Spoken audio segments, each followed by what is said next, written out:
Assalamualaikum warahmatullahi wabarakatuh. Di video kali ini saya akan membahas tentang komunikasi lintas budaya dalam psikologi komunikasi. Definisi komunikasi lintas budaya menurut Samovar dan kawan-kawannya menjelaskan bahwa komunikasi lintas budaya atau antar budaya terjadi ketika anggota dari satu budaya tertentu memberikan pesan kepada anggota dari budaya yang lain. Jadi dapat disimpulkan bahwa komunikasi lintas budaya merupakan komunikasi dengan orang yang berbeda dalam suku, ras, maupun budayanya. Adapun ruang lingkup dalam komunikasi lintas budaya diantaranya yang pertama dapat mempelajari proses komunikasi antar manusia di berbagai budaya. Ruang lingkup yang kedua adalah mempelajari pola-pola budaya dan komunikasi antar pribadi lintas budaya. Yang ketiga, bagaimana budaya mempengaruhi proses dalam komunikasi. Yang keempat, mempelajari hambatan-hambatan dalam komunikasi lintas budaya. Yang kelima, mempelajari apa itu gegar budaya. Yang terakhir, mempelajari bagaimana cara meningkatkan keterampilan dalam komunikasi lintas budaya. Setelah menyebutkan 6 ruang lingkup tadi, mari kita bahas satu persatu. Yang pertama adalah mempelajari proses komunikasi antar manusia yang berbeda budaya. Dengan mempelajarinya, kita dapat mengetahui bagaimana proses komunikasi dalam berbeda budaya.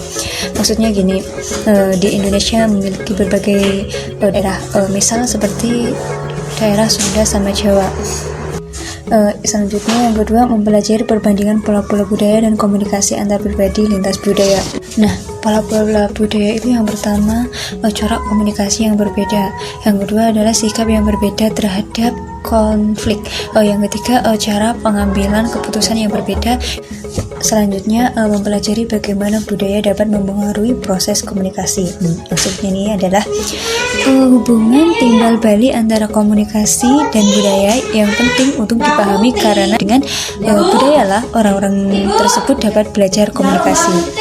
Sebagaimana seperti kita memiliki latar belakang budaya yang berbeda-beda, maka dengan sendirinya akan mempengaruhi cara dan praktek berkomunikasi yang berbeda di antara kita, dan banyak aspek atau unsur dari budaya yang dapat mempengaruhi perilaku komunikasi seseorang, yang pengaruh tersebut muncul dalam suatu proses persepsi.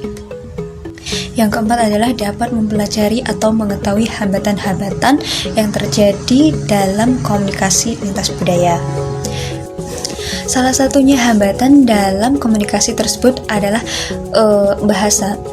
Bahasa itu sangat penting dalam komunikasi. Apabila berbeda bahasa, jika tidak memahaminya, maka akan terjadi kesalahpahaman. Contohnya seperti ini. Seperti kata mari. Contohnya begini, kalau di tempat saya begini. Aku wis mari. Nah, kalau diartikan dalam bahasa Indonesia, aku sudah sembuh.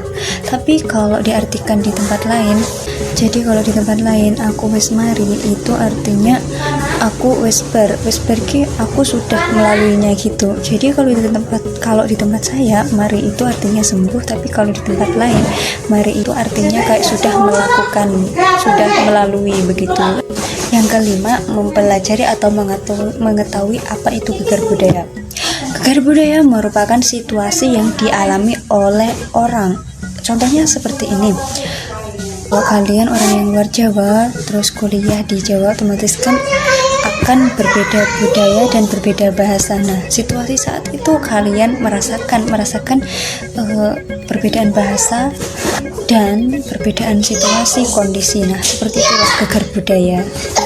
Yang terakhir adalah bagaimana mempelajari meningkatkan keterampilan dalam komunikasi lintas budaya. Yang pertama, dimanapun kita berada, kita pasti akan menemui berbeda budaya atau kebahasaan atau yang lain-lain. Namun kita harus menjaga etika meskipun berbeda budaya maupun fisik maupun lainnya.